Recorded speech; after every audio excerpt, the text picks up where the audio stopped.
एक जजमेंट है Kailash versus Maharashtra. Justice आपका मार्कंडे कटजू और जस्टिस ज्ञान सुधा मिश्रा ने 6000 साल के इतिहास को पढ़ने के बाद वह एक आदेश जारी करती है कि 8% जो अभी भारत में आदिवासी, वही आदमी इस देश का मूल निवासी। सभी पार्टी वाले अपने वोट बैंक के लिए बाहरी लोगों को बसाने का काम करते हैं, अवैध बस्ती के रूप में बसाते हैं, अवैध यहाँ की पॉपुलेशन को बढ़ा करके यहाँ की डेमोग्राफी को पूरी तरह से प्रभावित करने का काम कर रहे हैं, जिसके वजह से आदिवासियों की संख्या कहाँ 70%, कहीं 80% थे, आज हम 26% में आ गए। एग्जीक्यूटिव अधिकारी का जो कार्यपालिका शक्ति का विस्तार गवर्नर के द्वारा किया जाता है, वह आज तक गवर्नर कार्यालय से यह हुई नहीं। तो यहाँ का उपायुक्त का कार्यपालिका विस्तार जब नहीं हुआ है, तो उपायुक्त के अधीन जितना भी रजिस्टर हो, चाहे ब्लॉक में सीओ हो, तो वह किस कानून के तहत आदिवासियों की क्षेत्र की 5वीं अनुसूचित क्षेत्र की जमीन को गैर आदिवासियों पर हस्तांतरित कर रहा है। बैंक्स है,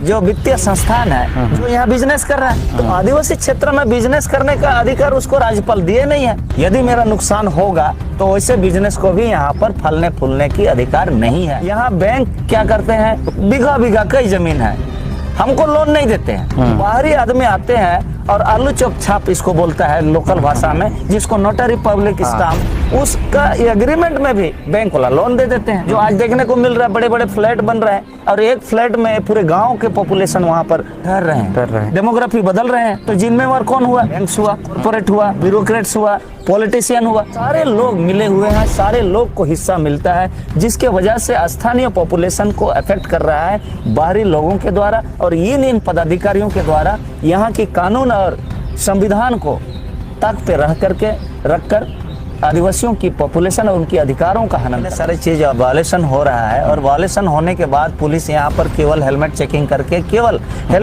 करके क्राइम रोकने के नाम से एक्सप्लॉयटेशन कर रहे हैं, लोगों को टॉर्चर कर रहे हैं, मानसिक रूप से ये डरा रहे हैं। चंडिल डैम का पानी किसानों को क्यों नहीं मिलता है? ब्लूप्रिंट में तो किसानों का हित के लिए पानी डैम बनाया है, लेकिन ये टाटा कंपनी हर दिन 1 करोड़ 25 लाख का पानी बेचता है पर डे। तो कौन बोलेगा? विधानसभा में आज तक कोई विधायक बात नहीं उठाया, क्योंकि सब विधायक टाटा कंपनी से क्वार्टर लेके रहते हैं। तो ये आदिवासी लोग विचार नहीं करते हैं और सही निर्णय नहीं ले पाने के कारण से आदिवासी को आज तक किसी भी क्षेत्र में न्याय नहीं मिला।